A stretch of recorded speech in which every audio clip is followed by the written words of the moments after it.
Alhamdulillahirabbil alamin wa bihi nasta'inu ala umuri dunya waddin.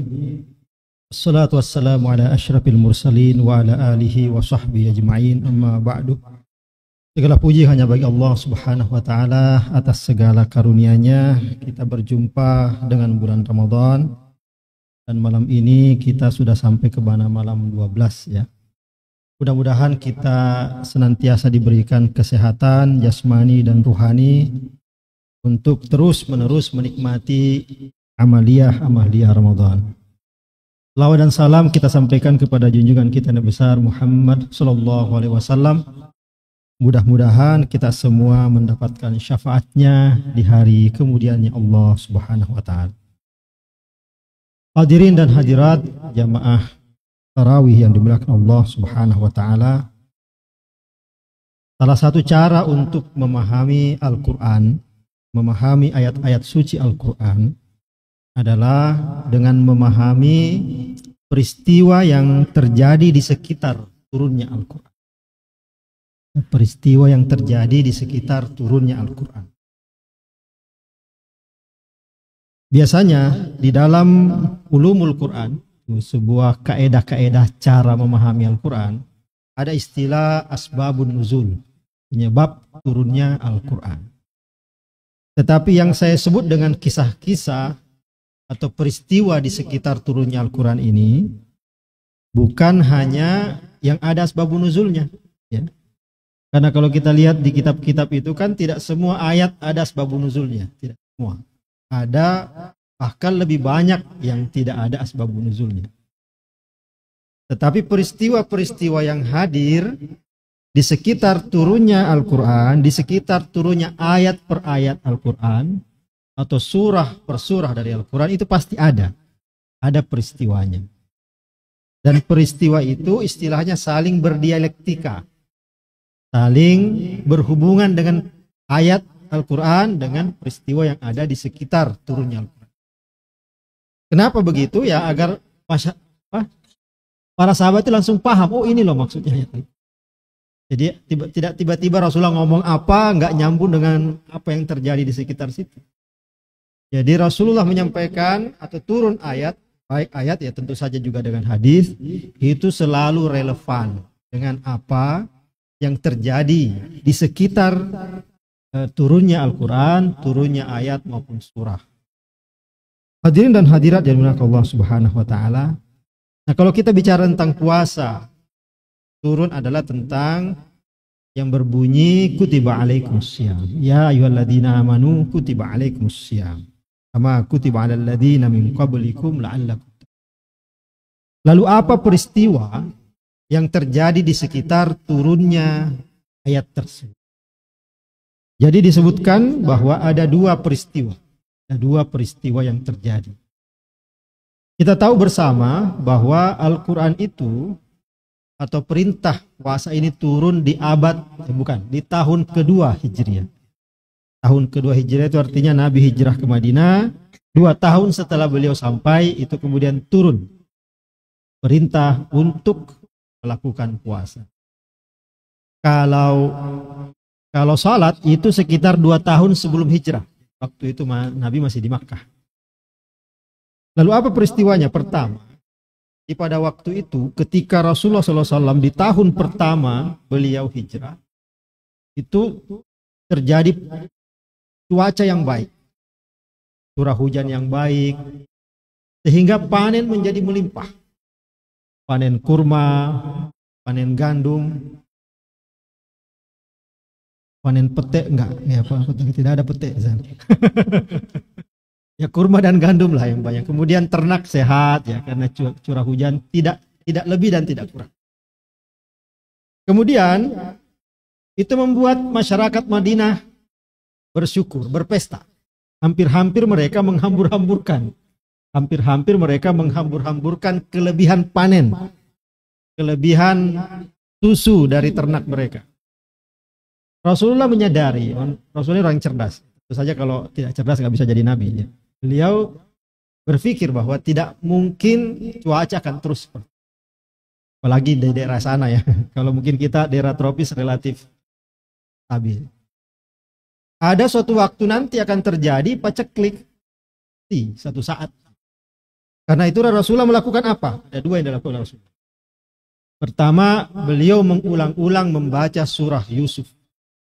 Surah Yusuf kan ada cerita tentang paceklik, habis itu bagaimana menanggulangi paceklik. Pertama 7 tahun itu melimpah, kemudian 7 tahun selanjutnya paceklik, seperti itu. Beliau mengulang-ulang itu untuk memberikan kesadaran kepada masyarakat Madinah bahwa tidak selamanya akan seperti itu. Tetapi Rasulullah nggak baca-baca doang. Kayak kita itu, mudah-mudahan saya sehat ya bulan Ramadan ya, tapi minum es terus. Lama-lama pilek, lama-lama radang.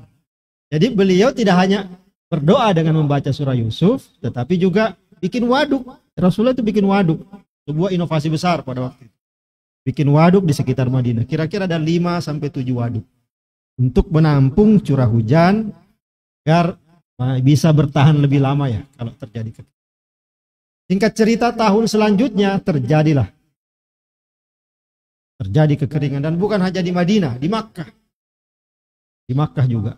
Jadi Makkah pun mengalami paceklik. Tetapi karena Madinah sudah mempersiapkan masa itu, maka Madinah punya kelimpahan makanan yang mereka sempat awetkan, mereka tidak boroskan.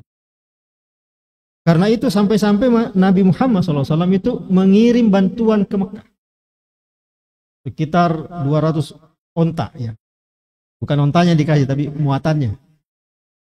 Itu orang Mekah nerimanya mau nggak mau, kan Nabi tahun sebelumnya diusir ya, ingin dibunuh. Sekarang malah minta bantuan atau menerima bantuan. Diambil salah, nggak diambil salah, akhirnya diterima. Nah, di tahun kedua itulah turun ya ayyuhalladzina amanu kutiba alaik. Nah, peristiwa yang kedua, ini peristiwa pertama tadi, peristiwa kedua itu pada waktu itu ada orang bernama Rozbeh. Rozbeh ini orang Persia. Di umur 16 tahun Rozbeh ini sudah jadi pendeta Zoroaster. Agama orang di Persia itu Zoroaster. Karena dia suka belajar agama, waktu muda sudah jadi pendeta. Tapi karena satu dan lain hal, dia itu menjadi budak di Madinah. Budak seorang rabai. Ada rabai Yahudi di Madinah itu punya budak Rozbeh ini. Nah, Rozbeh ini karena suka pelajaran agama, suka juga sama pelajaran agama Yahudi. Diajarlah sama rabai ini, diajar. Jadi muridnya rabai. Rabai ini bersahabat dengan Rasulullah, berteman. Kata Rasulullah, saya ingin memerdekakan nih Rozbeh. Saya ingin memerdekakan dia. Apa syaratnya? Kalau dulu kan orang dibayar ya, budak itu dibayar berapa dirham, apakah dirham emas, apa dirham perak. Kata rabai ini nggak usah dibayar, dia bekerja aja. Saya punya kebun, ini 1 hektar. Dia tanami sampai selesai ini kebun, dia bebas. Tidak tahu itu tanaman apa kurma atau apa. Pokoknya perhitungannya kalau satu orang kira-kira berapa lama itu. Menanamnya dalam kira-kira ya bisa 2 bulan, 3 bulan. Kata Rasulullah, deal. Ya, deal. Salaman, deal. Rasulullah mengajak seluruh sahabatnya membantu ini. Jadi pekerjaannya harusnya selesai sebulan 2 bulan, selesai dalam 1 hari lebih dikit. Selesai 1 hari lebih dikit. Bahkan sampai seminggu biar ada perawatannya kan. Hadirin dan hadirat Allah Subhanahu wa taala, itu juga adalah cerita sebelum turunnya ayat suci Al-Qur'an tentang puasa. Ada 2 pelajaran yang bisa diambil dari sini. Yaitu pertama, kalau kita mau sukses di masa depan harus pandai menahan diri. Itu yang ingin disampaikan oleh Allah Subhanahu wa taala dan Rasulullah. Bukankah arti dari puasa itu adalah al-imsak, menahan diri? Jadi udah lewat, kita menahan diri makan dan minum udah lewat. Saya punya keponakan itu masih dari SD kelas 1 itu udah puasa full ya. Kalau saya masih kayak dia, wah, memalukan saya. Memalukan. Kita sudah harus lebih tinggi puasa kita. Ya itu sudah harus bisa menahan dalam hal yang lain. Menahan diri untuk tidak terlalu banyak bermain, kemudian perlu mengisi diri dengan ilmu, mengisi diri dengan zikir dan seterusnya. Kita perlu, bapak dan ibu pasti lebih tahu. Menahan diri. Menahan diri. Dan itulah yang dilakukan. Tapi ingat, menahan diri di sini tidak boros, bukan untuk diri kita. Tapi kalau kita punya kelebihan di masa depan, kita bagi ke orang lain. Itu yang dilakukan oleh Rasulullah. Jadi Rasulullah itu tidak mengumpulkan, menjaga, tidak boros hartanya orang Madinah untuk orang Madinah.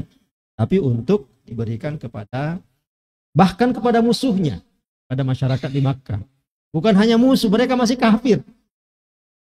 Mereka masih kafir. Jadi kalau ada yang tidak mau ngasih makan kepada orang kafir, itu melawan sunnah Rasulullah Muhammad SAW. Kalau ada yang tidak mau memberi makan kepada musuhnya, itu melanggar sunnah Rasulullah Muhammad SAW. Karena Rasulullah melakukannya. Rasulullah melakukannya. Yang kedua adalah efisiensi waktu. Tadi contohnya pada Rosbeh. Rosbeh ini siapa? Rosbeh ini nanti masuk Islam, berubah namanya menjadi Salman Al-Farisi. Salman, beliau nanti karena sangat cerdasnya nanti dia menjadi penggagas parit itu. Waktu ada terjadi perang Khandak, itu beliau penggagasnya karena saking cerdasnya ini. Rasulullah sudah lihat ini anak cerdas. Kita goda-goda dia biar masuk Islam. Masuklah Islam. Nah, pada kisah Rosbeh ini ada peristiwa tentang bagaimana menjaga waktu, mengefisienkan waktu. Saya ingin bertanya, kira-kira lebih mudah mana menghabiskan 1 juz di bulan Ramadan daripada di luar bulan suci Ramadan? Lebih mudah di bulan Ramadan kan? Apakah di luar bulan Ramadan itu waktunya 26 jam ya? Sehingga gampang menghabiskan 30 juz. Terus di luar bulan suci Ramadan kayaknya jamnya cuma 20 jam deh. Sulit kita menghabiskan 1 juz di luar bulan suci Ramadan. Nah, bagi yang terbiasa 1 juz di luar bulan Ramadan, pasti lebih di dalam bulan suci Ramadan. Artinya ada efisiensi waktu yang diajarkan oleh bulan suci Ramadan yang harusnya bisa kita lakukan. Karena jamnya sama, waktunya sama. Waktunya sama. Jadi pertama yang kita pelajari adalah bahwa ada pelajaran ya, ada peristiwa yang membuat ajaran-ajaran Al-Quran itu langsung meresap ke jiwa para sahabat karena ada peristiwanya. Ada peristiwanya. Nah, itulah yang hendak kita ambil pelajaran. Hadirin dan hadirat dimuliakan Allah Subhanahu wa taala. Mohon maaf ini mungkin agak panjang. Saya masih akan 3 kali lagi di sini. Saya kalau ke sini selalu bingung ngomong apa lagi ya, kayaknya ilmu saya udah habis deh. Ini salah satu tempat paling berat bagi saya karena mikir dulu mau nyampaikan apa, karena sampai 4 kali dalam sebulan. Belum lagi khutbah Jumatnya. Mudah-mudahan ada manfaatnya. Hadanallahu wa iyyakum ajmain. Assalamualaikum warahmatullahi wabarakatuh.